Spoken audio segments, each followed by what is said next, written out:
Walter Ray, a Seventh-day Adventist pastor,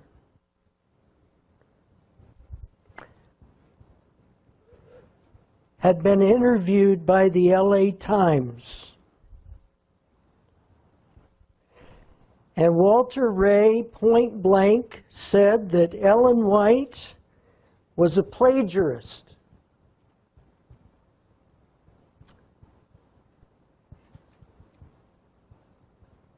Now, Walter Ray, in that interview with the LA Times, made it very obvious that he was not a Seventh-day Adventist.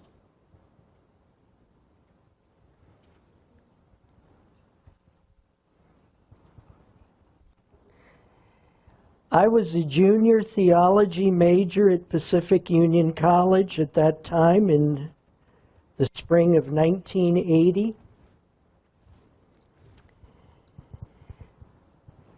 And I learned so much that day. And what I learned that day still plagues Seventh-day Adventism to this very day.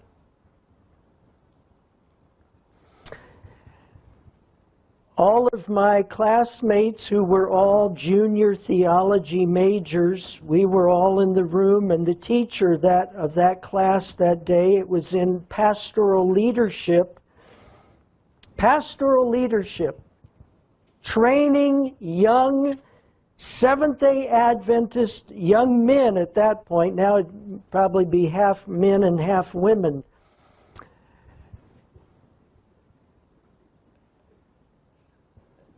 Elder Don Scully walked in late to class that day.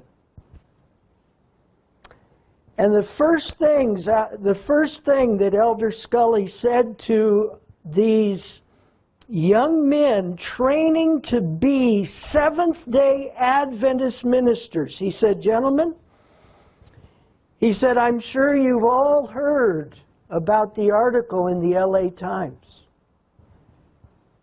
And we all had. And he said, "But it shouldn't surprise us, because we all know the problems with the spirit of prophecy."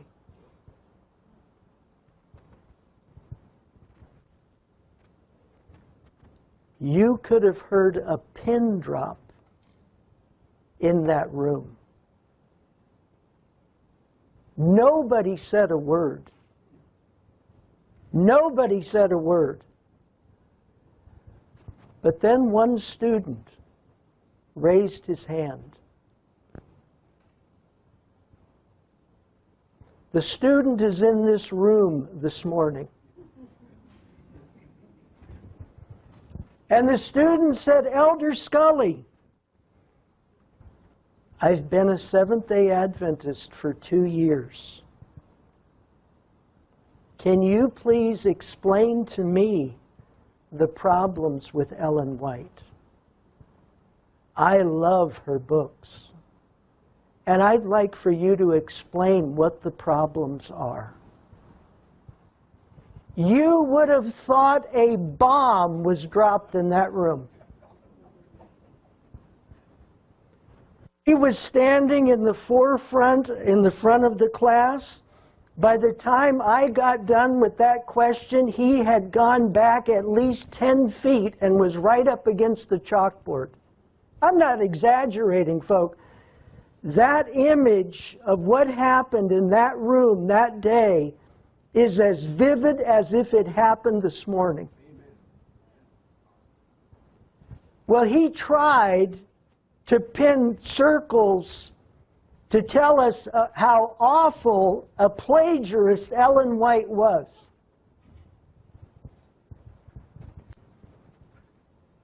And I kept saying, "Elder Scully, would you please make yourself a little clearer? Because I still don't see the problems with Ellen White." Well, folk, for me to have asked one question was deadly. To ask repeated questions, I might as well kiss my job opportunities to be an Adventist minister goodbye. What I learned in that room that morning was several things. Number one, you don't speak against the Adventist leadership, because if you do, you are a marked man. The second thing I learned that morning is that my possibility of becoming a Seventh-day Adventist minister just went right out the window. Because those men held my life in their hands, and my future and my job was in their hands. And they were going to use that to control me or destroy me.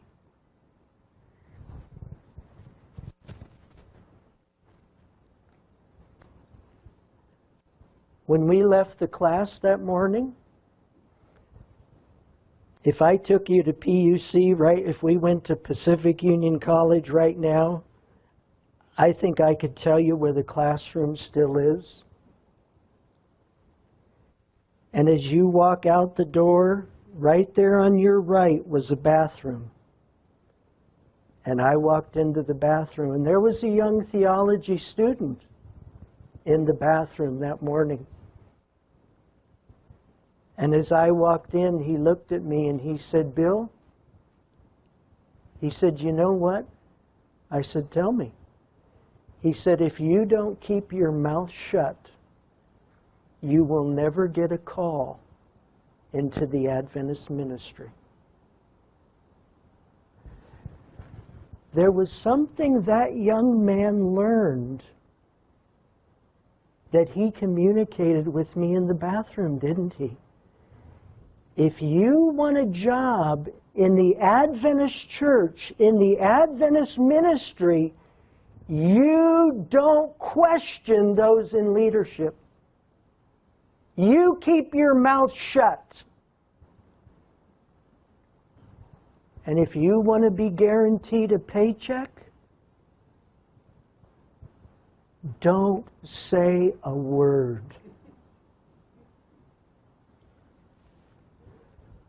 What kind of lessons were those to be teaching young Seventh-day Adventists who wanted to become ministers?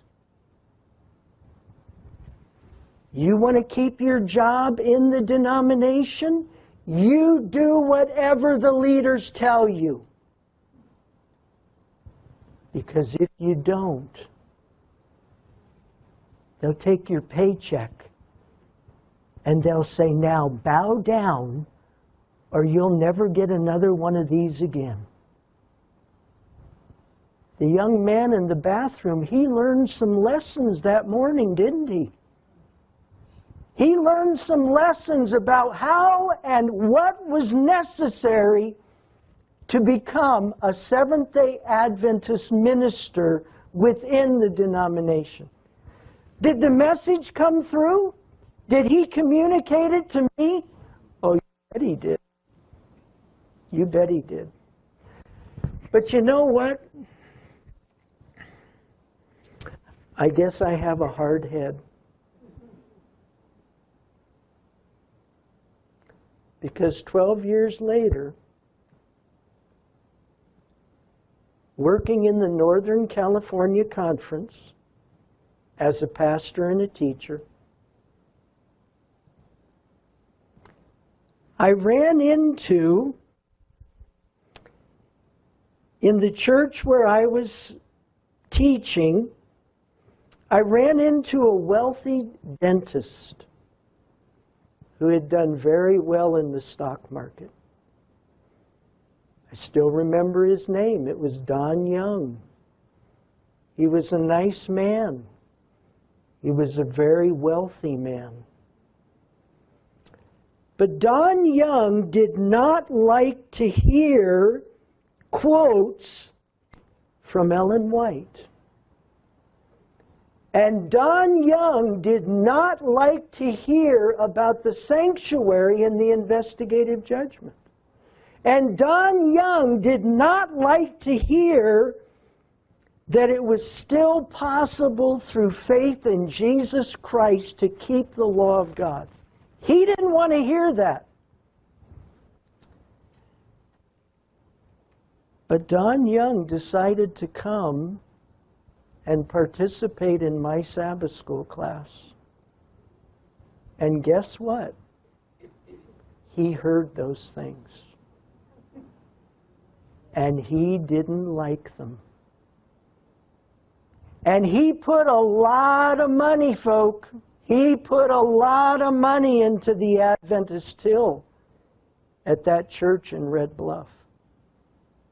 He was a multi-millionaire dentist. And Don Young would sit in my Sabbath school class, and the following Monday or Tuesday of the next week, he would get on the phone. And he would call the Northern California Conference office. Can I have the Minister of Education, please? Passed over to Elder Ken Hutchins, or Floyd White, or Myron Whiting. And Don Young would say, you know what? We've got a teacher here at our school in Red Bluff, and you need to shut his mouth, or I'm not going to put any more money into your till.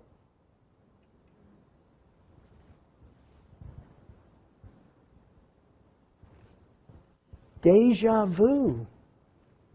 Same thing that happened in 1980 was happening again.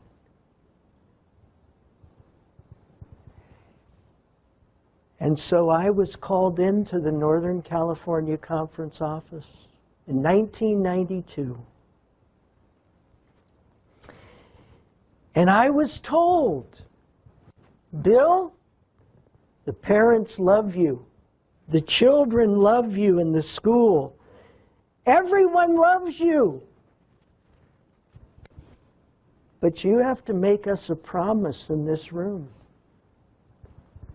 I said, well, what promise do you want me to make? They said, you've got to promise us in this room that you will not teach or preach the three angels' messages in public. I looked at the man in shock. I said, Elder Hutchins, what do you want me to teach? He said, the love of God. I said, Elder Hutchins, that is the love of God.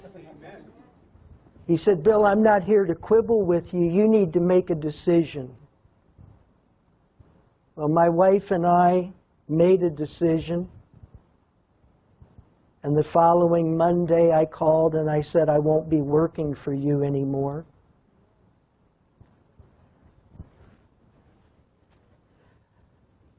I learned something. I learned that I have a job in the denomination as long as I obey the leaders. As long as I am willing to sacrifice my conscience and only say what they want me to say, that I can keep a job. That's what I learned. And I also learned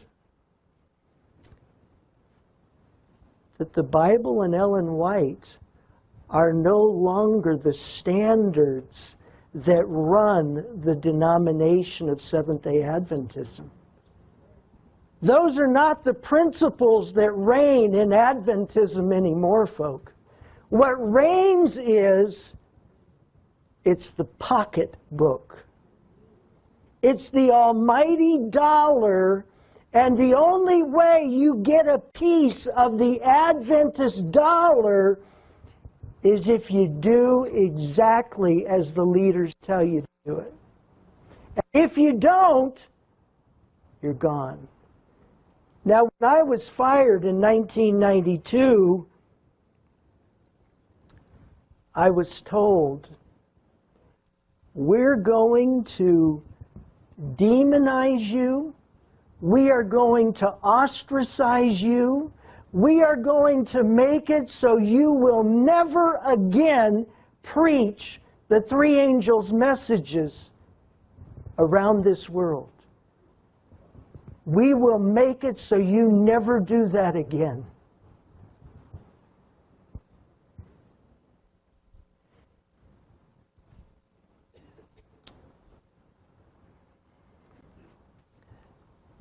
I learned something. The Seventh-day Adventist leaders, they think they're God. They think that they own the cattle on 1,000 hills.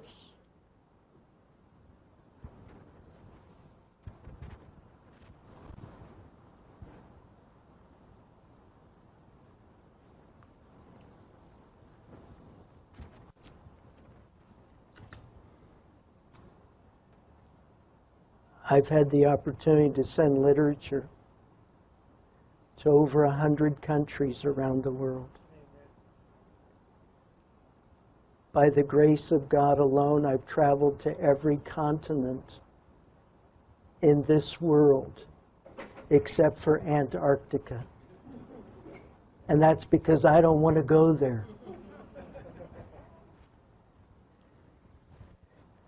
God is still on His throne. God still has charge of His messages. But folk, there are two principles. There are two principles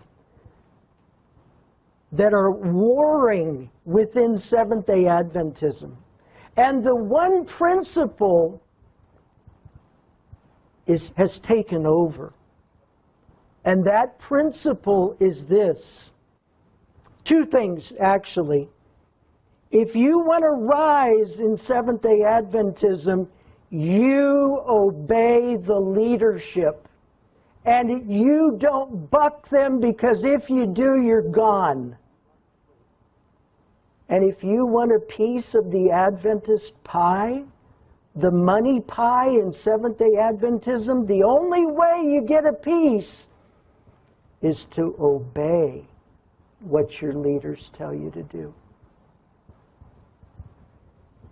It's no longer about truth, friends. It's no longer about truth. It's about money. It's about position. It's about power.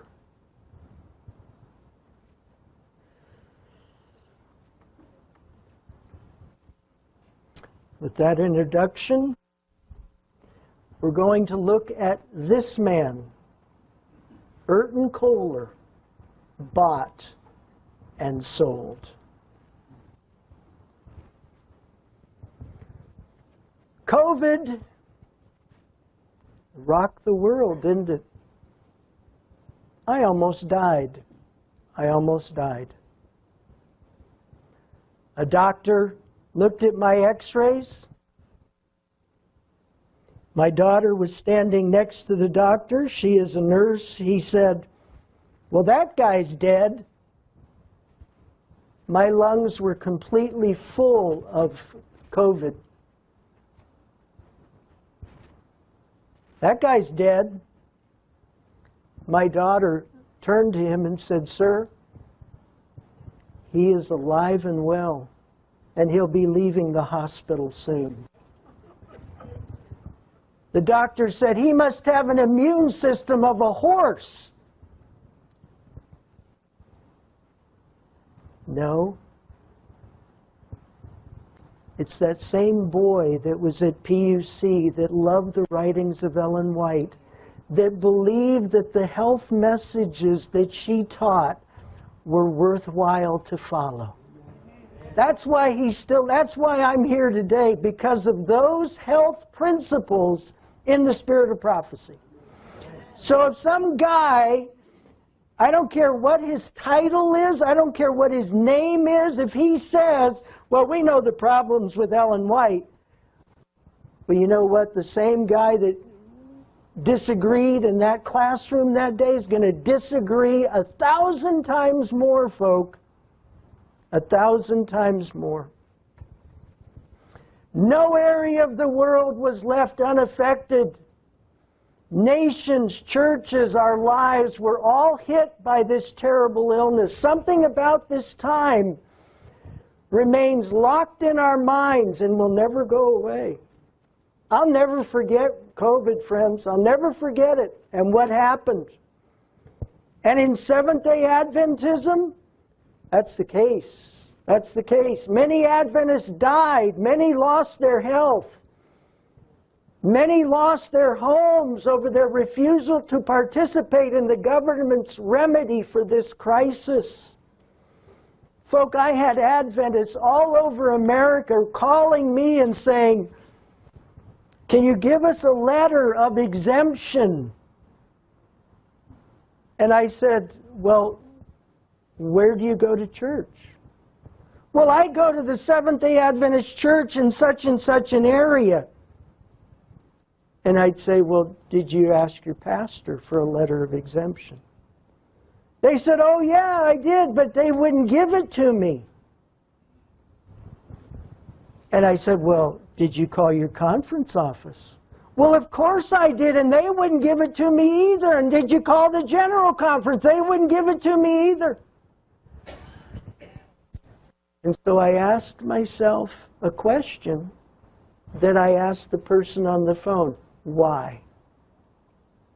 Why didn't they write letters of exemption on the grounds of liberty of conscience and a desire to keep our bodies pure and clean? Why didn't the General Conference come to the aid of Seventh-day Adventists who have been supporting that church for decades?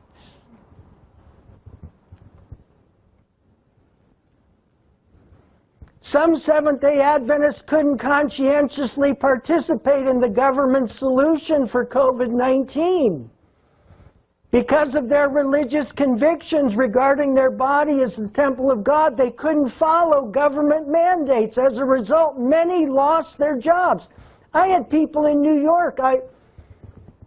I knew probably 3 or 4 people in New York alone that called me and said, we can't pay our mortgage. What are we going to do? And the Adventist church would not help them. Wouldn't help them. When these conscientious Adventists appealed to their local church or to the General Conference for religious exemption letters, they were refused. For some reason, the denomination would not protect its members. Why? Why?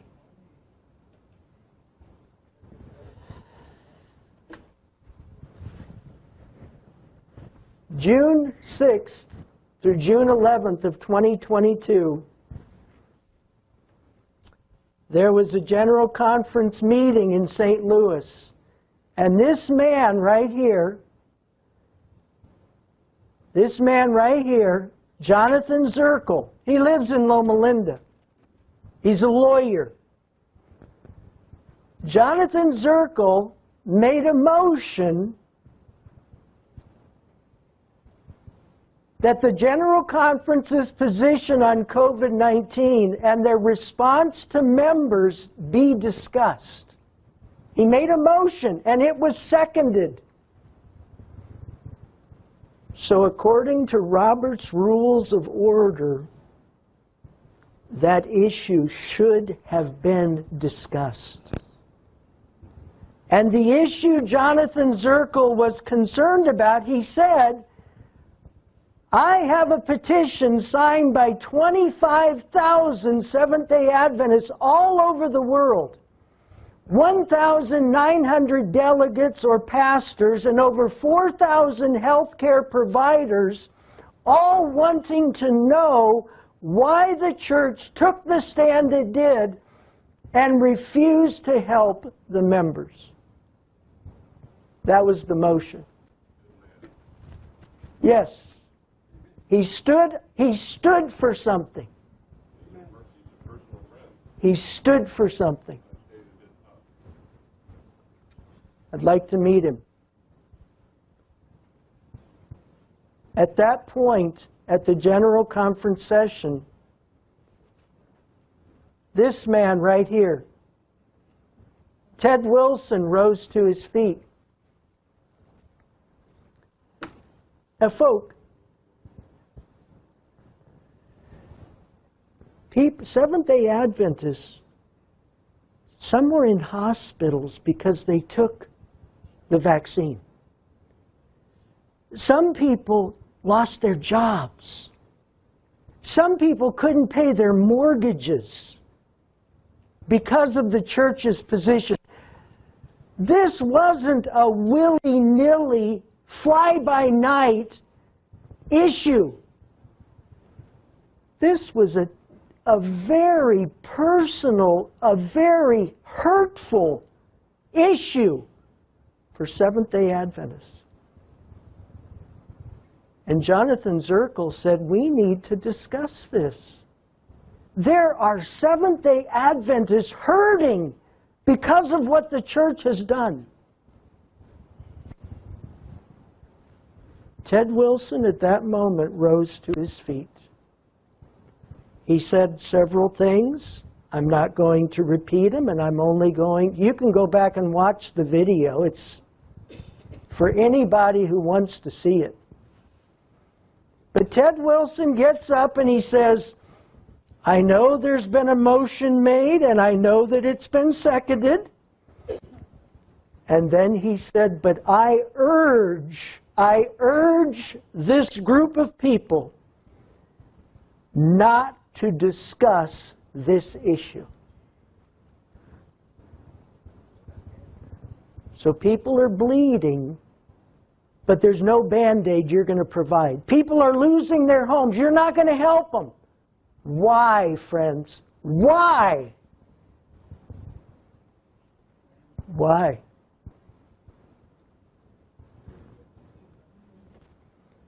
The issue was troubling to thousands of Adventists. They wanted to know why their church that they loved and had financed for many years had failed to come to the aid of fellow Adventists in a time of crisis. They wanted and needed answers to this most perplexing situation. Ted Wilson acknowledged the motion, seconded. He then proceeded to tell everyone present he would strongly urge this issue to not be discussed.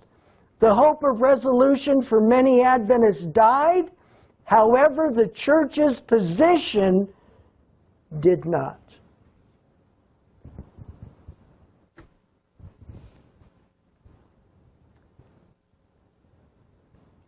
Now, friends, how many Adventist delegates were in St. Louis?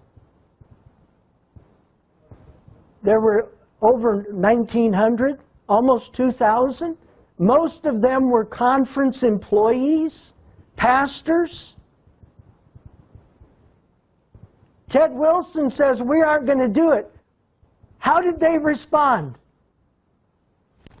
Yeah, they responded exactly how you just responded. They didn't say a word. Why not? Why not? There's a video of the General Conference session in St. Louis about a month ago.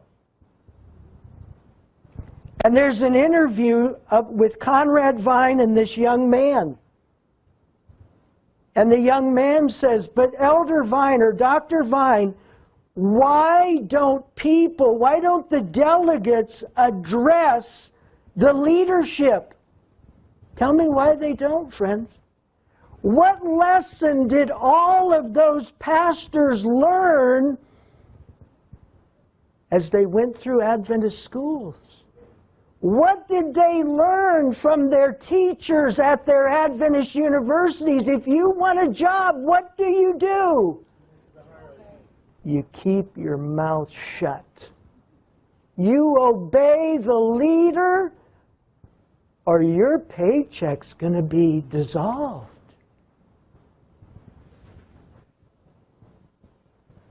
Now, wait a minute. So who are we following now, friends? Who are we following? Are we following the Lamb whithersoever he goeth?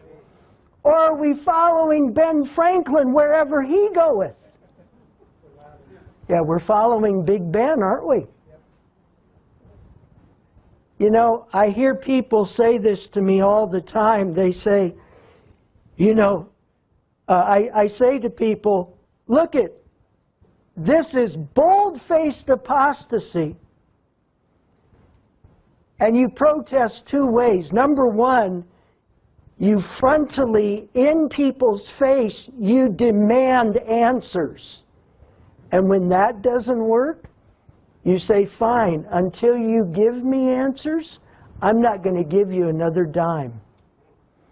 And the response from other, quote-unquote, present truth pastors, their response is always, oh, no, we can't do that. There's a lot of faithful pastors in the church. Well, tell me one of those faithful pastors that stood up when Jonathan Zirkel's motion was denied. How many pastors spoke up in the denomination and said, no, Elder Wilson, we're going to discuss it here and now? How many spoke up? Zero. None. None. Folk, the great bulk of Adventist ministers, they know the lesson. You keep your mouth shut. If the denomination says jump, you say, how high? They know, folk. They know how to play the game. I know how to, I can play the game. I can play the game too. It's easy. But then you have to look yourself in the mirror when you're shaving, and you have to look and say, boy, you don't stand for anything, do you? All you stand for is a paycheck so that you can have nice health insurance, so you can put your kids through private schools, and you can live a nice life. That's all you stand for.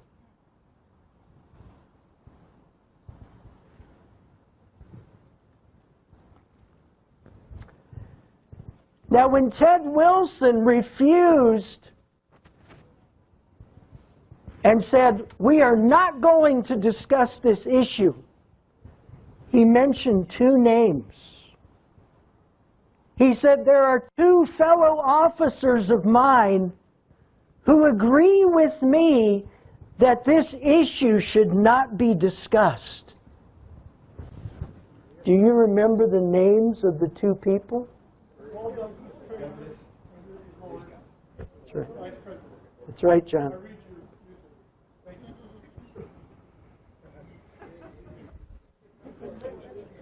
Paul Douglas, the treasurer of the Seventh-day Adventist Church, and Urton Kohler. Urton Kohler and Paul Douglas told Ted Wilson, do not discuss this issue in this General Conference session. Where else are you going to discuss it, friends? Where else will it be discussed? It won't be discussed. And Urton Kohler was one of the men who said, oh no, we're not discussing this here. So folk, Seventh-day Adventists are being, their jobs are being destroyed. Their health is being hurt. They can't pay their mortgages. Erton Kohler says, we're not going to help you. So what happened during the presidency of Ted Wilson is going to continue on in the presidency of Erton Kohler.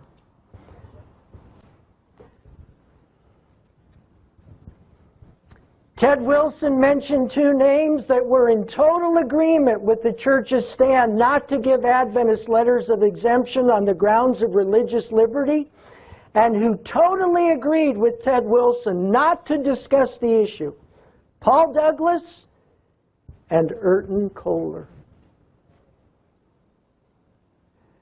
Friends, Erton Kohler has told us that his dad was a minister, and that he is a minister, and his son is a Seventh-day Adventist minister. And you know what all three of those men were taught as they were educated in Seventh-day Adventist schools? They were taught the same principles I was taught. You keep your mouth shut.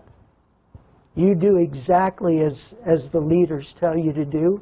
And if you want a piece of the pie, if you want some of that Adventist pie, the only way you're going to eat it is if you're ready to sell your soul. Sell your soul for a pot of stew.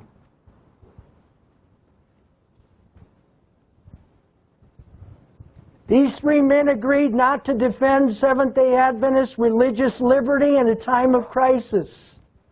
These three men agreed that there was something far more important than protecting the conscience of Seventh-day Adventists who couldn't follow government mandates for religious health reasons.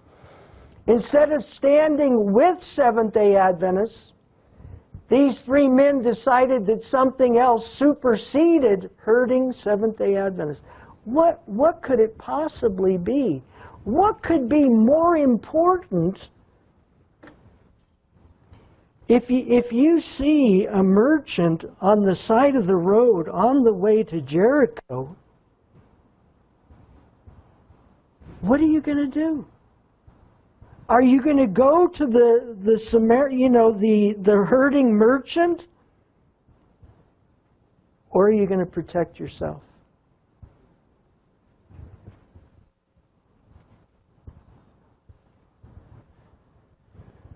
For a people who have prized liberty of conscience and the stories of the faithful through the ages who would rather die than surrender their beliefs, what these three men did was un-Adventist, unconscionable, and a downright betrayal. You know, folk, I hear people all the time say to me, "Oh, but they're our brethren. You need to love them." These are my brethren? They'd kick me down a gutter if I was hurting? That's my brother? No, that's not my brother. That's my enemy. Come on, folk. How long are we going to listen to present truth speakers? Oh, we need to love them. They're our brothers. We need to support them with our tithes. They're faithful. Faithful? This is faithful?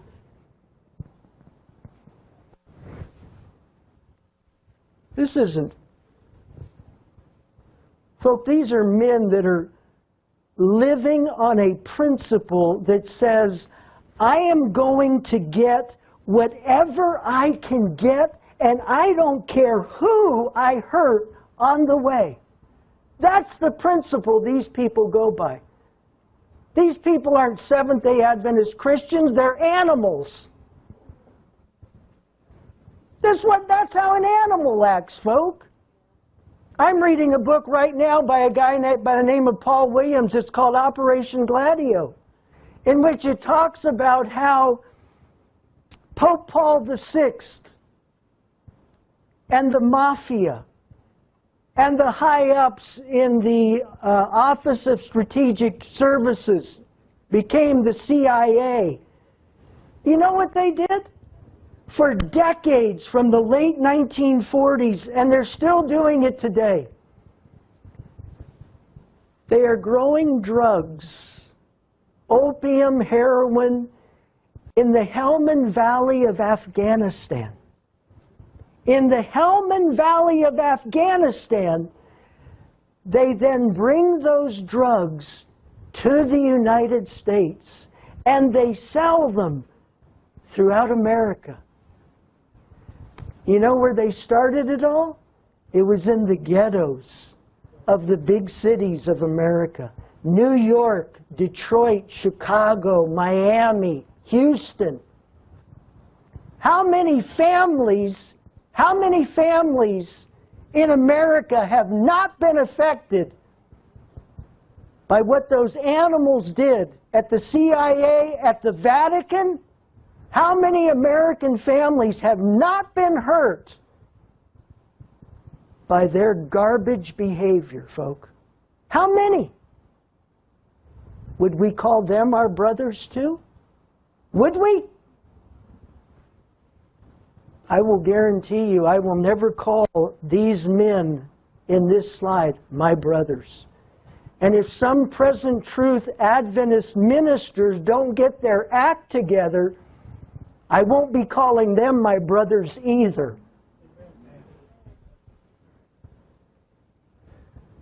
So here we go, Ministry Watch. It's a website. You can go look it up. Empowering donors to Christian ministries. This is the board of ADRA, the Adventist Development and Relief Agency. Okay? ADRA, to help poor people, to help people in need. So here's the board. Well, let's see. Do we see any familiar names? Well, what do you know? Paul Douglas, board member of ADRA.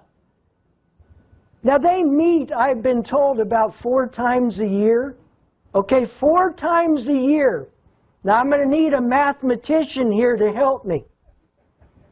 4 times a year, Paul Douglas gets $156,658. What's that come out to per board meeting, friends? Somebody help me. 37,000. Thank you, sir. Roughly 37,000. Would you like to walk into a room? How about this morning when you walked into this church? Would you have accepted it if I'd been at the door and I said, here's 37 G's? Would you have accepted that, sir? Yep. You sure would have, wouldn't you? That is nuts, folk. That's insanity. And folk will say, oh, I don't like the way Bill Hughes talks about people. Those are people? Adventists are hurting, and you're raking in $37,000 to sit in a boardroom for 1 hour? That's not people, folks. That's what an animal does. So who else was on ADRA for the last many years? There's Paul Douglas. Well, what do you know? Urton Kohler. Yeah, but he only makes $144,000 a year. So instead of making $37,000, he only makes, how much is that? 32, 33? Adventists can't pay their mortgage. Can't pay their mortgage. And Urton Kohler's rolling in over $130,000. Paul Douglas, over $150,000. That's just on the board of ADRA. Just on the board of ADRA. Ted Wilson, what do you know? Have you ever heard that name before? What did Ted Wilson make, folk? $124,000?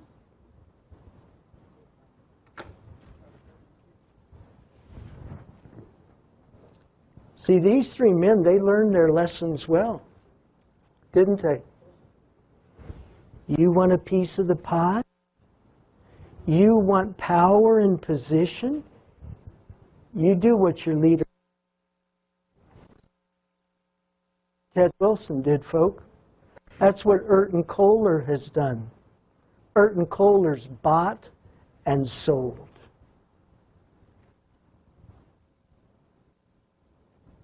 For Seventh-day Adventists who know that down toward the end of this earth's history there would be a crisis and religious liberty would be trampled underfoot. People's convictions would no longer matter, conform or else. What could possibly have led these men to trample on the consciences of fellow Adventists and allow them to lose their home, their health, and some their lives? The decision of Wilson, Douglas, and Kohler is stunning. Why? To this day, the question's never been answered. And of course, then when I start demanding or writing letters to various present truth ministers, why don't you say something? Why don't you call these men out? Oh no, we can't do that. It might hurt our ministry. Oh no, I can't do that. You know, some Adventist who's got a deep pocket might not give me the same amount of money they're giving me.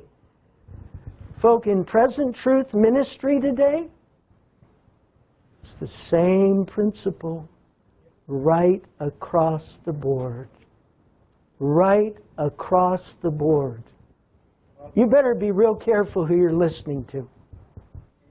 You better be real careful, folk. Because if you're listening to present truth pastors who are telling you, oh, you got to stay in the church. Oh, you got to pay your money in the church. Oh, you can't call out Adventist leadership, at least not by name. That's terrible. You better be careful who you're listening to, folk. Because we've got a lot of present truth Adventist ministers who are nothing more than conference pastors. That's what they are.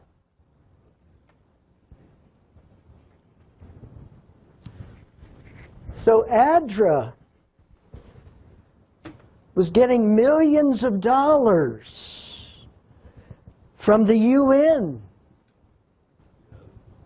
Seventh-day Adventists are getting millions of dollars from the UN.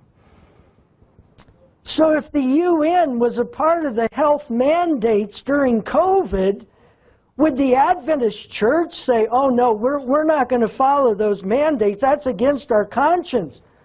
Well, of course they wouldn't, because they want the money to keep flowing. Keep bringing the money in from the UN. We got to keep the money flowing.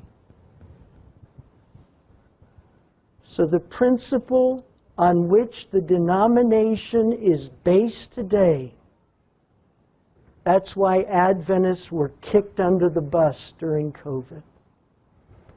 It's the same with why the health systems of Seventh-day Adventists didn't protect their employees during COVID. The Adventist health systems, Advent Health in Florida, Kettering in Ohio, Adventist Health to Loma Linda. I'll bet there's some doctors that could tell horror stories about how they were forced to follow government mandates during COVID. Why? Because Loma Linda was getting millions of dollars. Millions of dollars. Do you think Loma Linda is going to shut off that pipe, friends? No, they're not. Why? Because they're not based on a principle of truth. No, they're not based on that anymore, friends. They're based on a principle that says, Money is our God.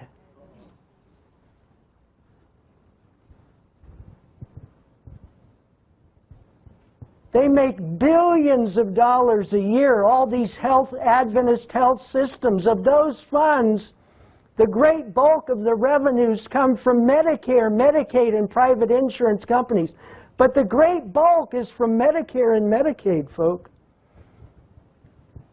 Besides these funds taking care of the health systems, funds are given to subsidize Adventist schools and are used to pay healthy sums of money to church leaders that sit on the boards of these medical institutions. I wonder how much Ted Wilson got for sitting on the Loma Linda Medical Center board.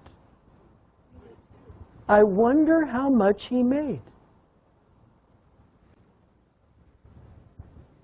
Funds are also allocated to pay leaders for family trips to Europe, boats in the Pacific, and weekend getaways. When COVID hit, and Medicare and Medicaid were in support of the shots offered, Adventist hospitals and health systems and church leaders knew that if they didn't go along with government programs, they would be cut off from receiving the funding, and the Adventist health systems would disappear.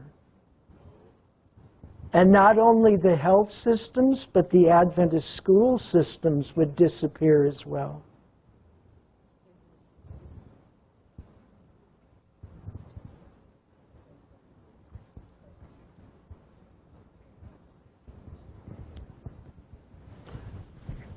I was sharing some of this information recently on a prayer line, and somebody said to me, but Pastor Bill, we know that the church may appear as about to fall, but it doesn't fall while the sinners in Zion are sifted out.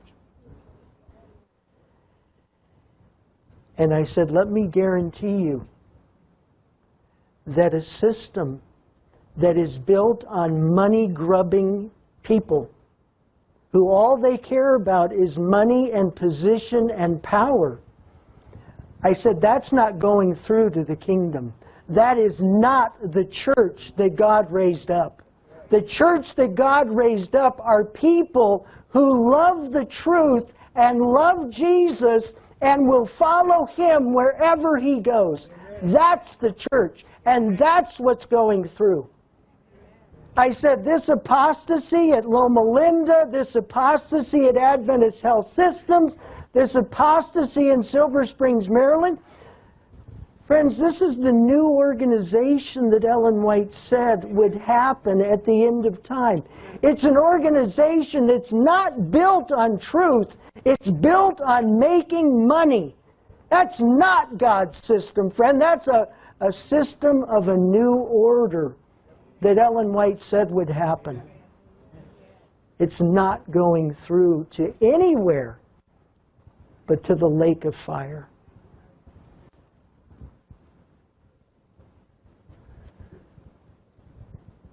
Would the church protect its members who were being forced to accept government mandates, or would they go along with the government program to ensure the flow of money into the coffers of Adventist Health? Would they come to the defense of members whose consciences were being trampled on, or would they protect their free trips and their boats in the Pacific? Adventist liberty of conscience was sacrificed in the name of keeping the money flowing. The church leaders refused to admit this, but those are the facts, folks. Those are the disgusting, miserable facts.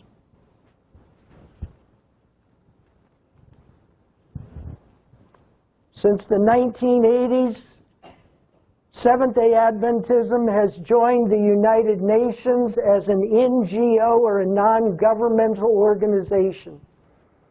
In this role, the denomination has consultative status. They sit in on meetings. But in this role, they must go along with the UN agenda for the world. If they don't, millions of dollars would cease to flow via ADRA into the church. Friends, do you realize what that means? Do you know what the UN stands for? The UN, folk, spiritualism, they stand for the climate change agenda of the deceased Francis. Friends, the heart of the climate change agenda is Sunday. That's what the climate change agenda is. And the UN supports that. And ADRA supports that. And Ted Wilson and Erton Kohler and Paul Douglas support that.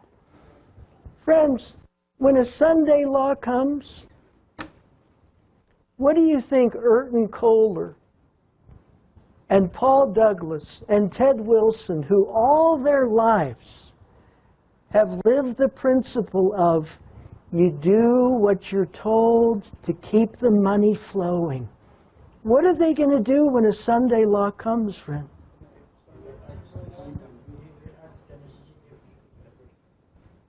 They're going to urge us to keep Sunday. That's what they're going to do, the first day of the week. That's what they're going to do, friends. And how about those faithful Adventist ministers? What are they going to do too, who have built their lives on the same principle? Are they going to protect their job, or are they going to protect their people? What are they going to do, friends? Well, the UN wants to help end poverty by 2030. We can agree with that. However, the UN is pushing illegal immigration of masses of people into countries. ADRA was and is part of this. ADRA receives millions of dollars from the UN for this purpose. ADRA supports the UN, France's climate change agenda. The heart of the climate change is Sunday, and Ellen White in Great Controversy 589 and 590 says that it would be the climate issue that would bring in Sunday worship. And Seventh-day Adventists, quote unquote, they're not Adventists, but they would go right along with Sunday laws. Adventist leaders would not discuss the COVID issue and the church's response to its members because that kept the money flowing. Kohler, Wilson, and Douglas would see to that. Kohler's election guaranteed that the denomination would remain tied to the money coffers of the UN and Medicare. When another crisis comes, whether health or morally related, like a Sunday law, Kohler and his cronies will throw Adventists under the bus again to keep the money flowing. Whenever moral questions are answered by money, morality becomes a relic in the rear-view mirror. Friends, the Adventist entire system is built on position, power, and wealth. The entire principle on which that system stands. Well,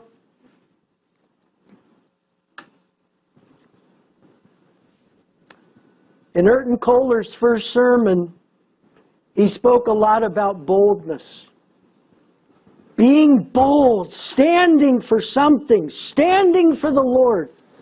I want to read two quotes to you that he made in Spectrum magazine, July 7, 2025. Listen carefully. I will be open to talk, okay, this is on women's ordination and human sexuality. I will be open to talk with everyone, but I will be faithful to the Bible. All those conversations will be related to our message and our identity and our trust in the Word of God. All of those who are available to align their lives with the Bible, I will be open to talk with them. The church belongs to all. I understand we are diverse. We represent cultures, languages, genders, and many other things, and I believe I need to be the leader of all of them. Not only a portion of the church, but the entire church. But as the leader of God's church, I need to be faithful to His revelation, and I would like to guide my leadership based on the Bible, and always be open to dialogue. Now, I'd like to ask you a question. What in the world did he just say? Thank you, ma'am. That's exactly right. What did he say? I have no idea what he thinks about women's ordination. I have no idea, and that was the question. And yet he talks at the General Conference about boldness? That's Urton Kohler, the new General Conference president.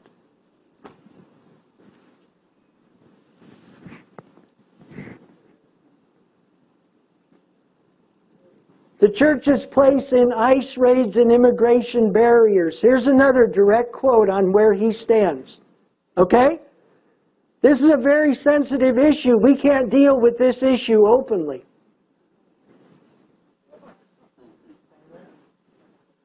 As a church, we're looking for the best ways to be close to our brothers and sisters who are facing challenges. We need to respect the laws, but at the same time, we have brothers and sisters we need to protect, and we're looking for the best ways to do that.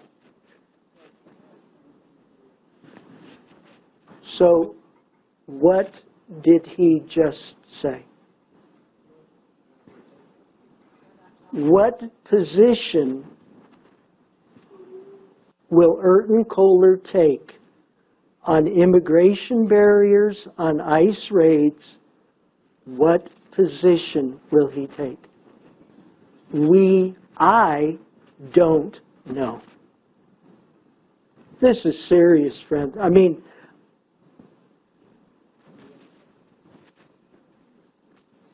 thank you. It's NLP. This is talking out of both sides of the same mouth at the same time.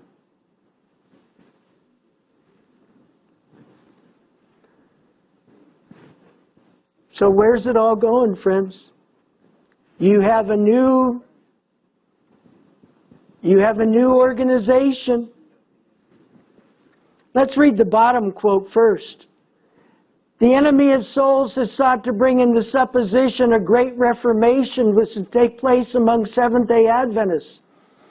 This reformation would consist in giving up the doctrines which stand as the pillars of our faith and engaging in a process of reorganization. Reorganization. It's a new organization, folks. It's based on totally different principles. It's no longer based on the principles of the Bible and the spirit of prophecy and standing for something. No, now it's based on the principle of getting money and position and power. That's what the new organization's built on, friends. Were this to take place, what would result? The principles of truth God has given to the remnant church would be discarded. Does that happen? When a wealthy dentist in Red Bluff, California didn't like what I was saying, his money talked. Not the truth that was being presented. It was his money. Because they have a new organization now. It's built on money. That's all that they care about. The fundamental principles that have sustained the work for the last 50 years would be accounted as error. A new organization would be established. Books of a new order would be written. A system of intellectual philosophy would be introduced. You know, maybe that's what that is. Maybe that's intellectual philosophy.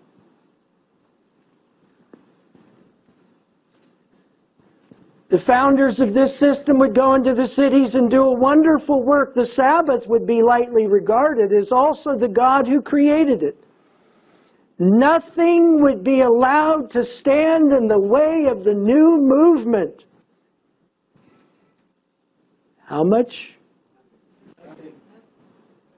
Oh, but I'm a present truth pastor, and they'll listen to me. Will they? If you believe that, see me after this meeting. I've got a bridge in Brooklyn. I want to make you a deal. Folk, it says nothing will stand in the way of this new movement.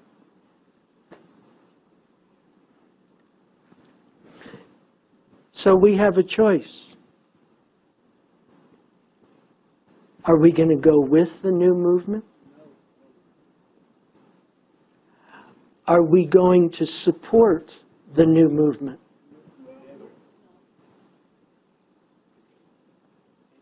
Are we going to stay in a church in that new movement?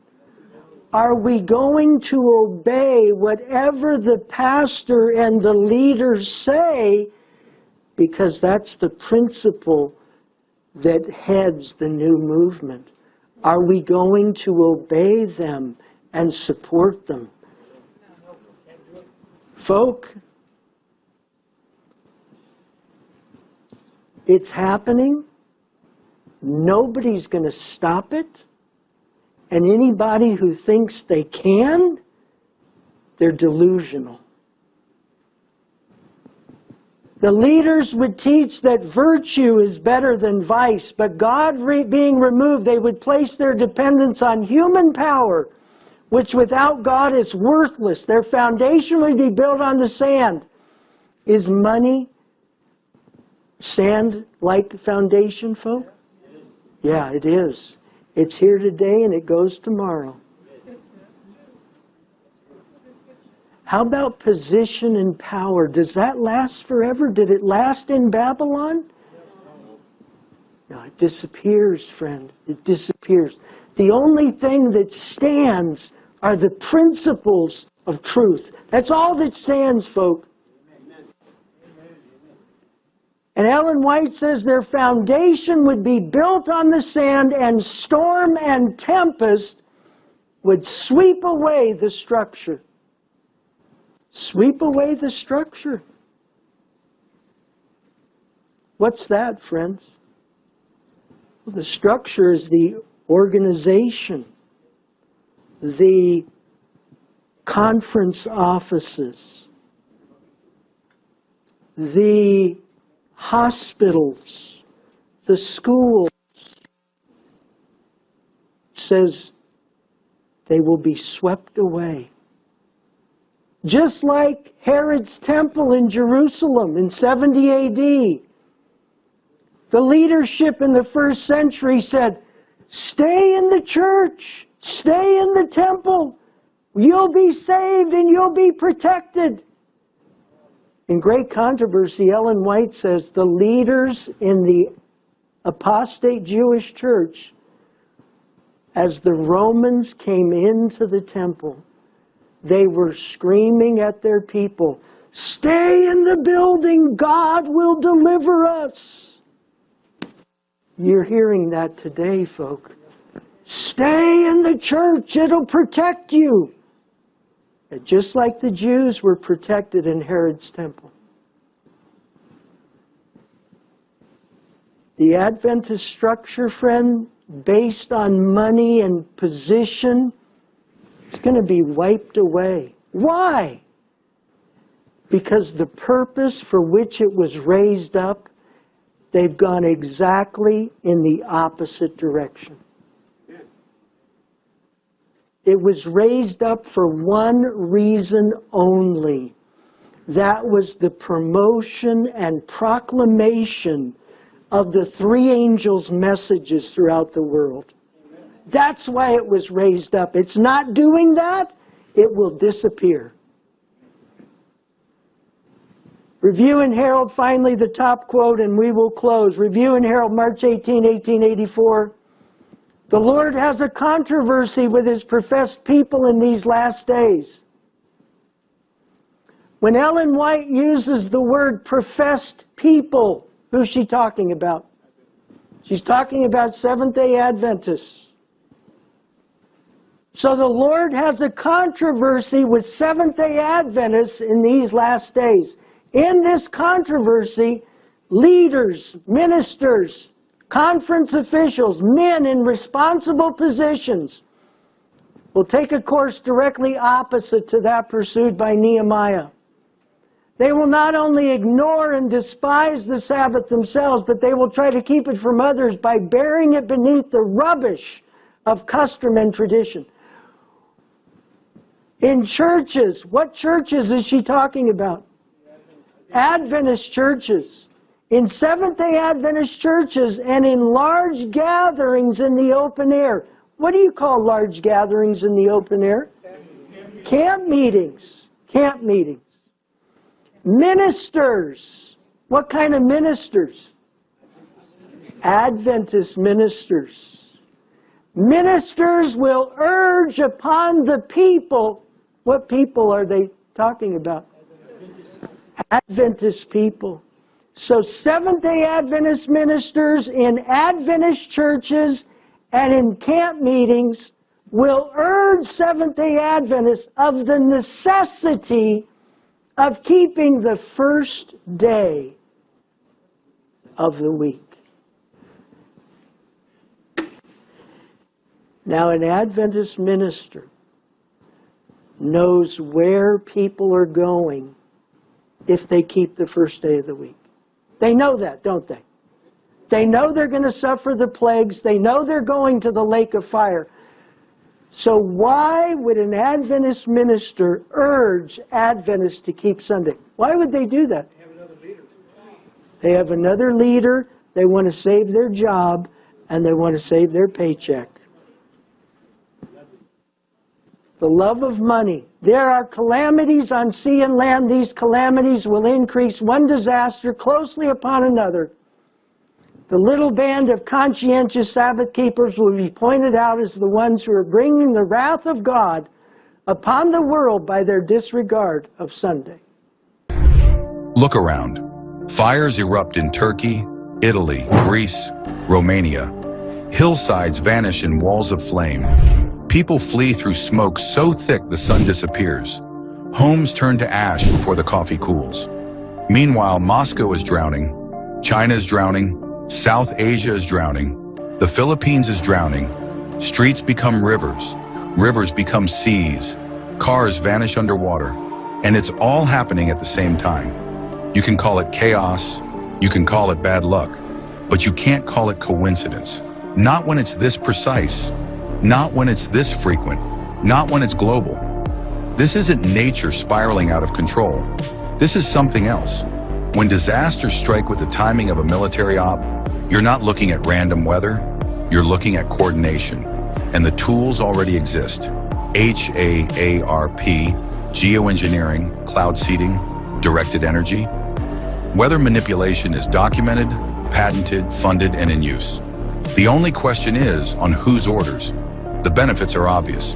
Burn the land, push the people out, buy it for pennies, rebuild it as something new, controlled, smart cities, walled grids of surveillance where every movement, purchase, and action is logged, streets telling you where you can and can't go, access tied to obedience, and it all starts with disaster.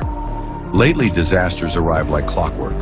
Fires where it's wet, floods where it's dry, storms with surgical precision, destroying infrastructure inconvenient to certain plans, while leaving valuable land open for redevelopment. The playbook is always the same.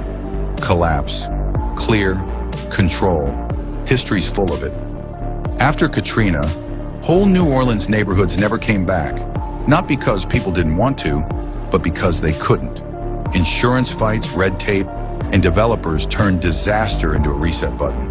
After Japan's 2011 tsunami, coastal towns became exclusion zones. Safety was the excuse. Control was the result. Nature isn't always the weapon. Sometimes it's the alibi. Cloud seeding's been around for decades. It can force rain or deny it. The same tech can be flipped to flood or destroy. HAARP studies the ionosphere. Officially. Unofficially, many believe it manipulates storms, triggers quakes, disrupts communications. Patents and military interest exist. Directed energy weapons ignite with pinpoint accuracy. Blocks reduced to ash while nearby trees stand untouched. Who benefits? Disaster clears land. Development follows the blueprint. Smart grids, controlled zones, digital fences. Climate safety becomes the excuse for permanent monitoring. Once you're in the grid, you never leave. Work, home, food, transport, all integrated, all tracked. Step outside the rules and the gates close. These disasters aren't about resources, they're about priorities. Valuable land is rebuilt fast. Land they don't want drags in recovery for years, keeping people displaced. California's wildfires left homeowners buried under new codes favoring big developers. After Australia's bushfires, fireproof smart towns appeared almost overnight. The pattern is global. Step 1, create or exploit disaster. Step 2, control who returns. Step 3, rebuild into something more regulated. Step 4, repeat. The UN's 2030 agenda talks sustainable cities and managed resources. The WEF pushes tech-driven urban planning and mobility control. Pair that with the constant climate emergency drumbeat, and disaster becomes opportunity. Opportunity to erase communities, to reshape society, to build the future, one natural disaster at a time. The planet isn't dying, it's being remade. The chaos isn't collapse, it's construction, but not of a freer world. They're using fire and water as bulldozers. So next time you see simultaneous disasters, ask yourself, what's really burning? What's really flooding? And who's waiting just outside the disaster zone with blueprints in hand? These floods aren't random. These fires don't just happen. This is the blueprint. Collapse, clear, control. You be the judge if you're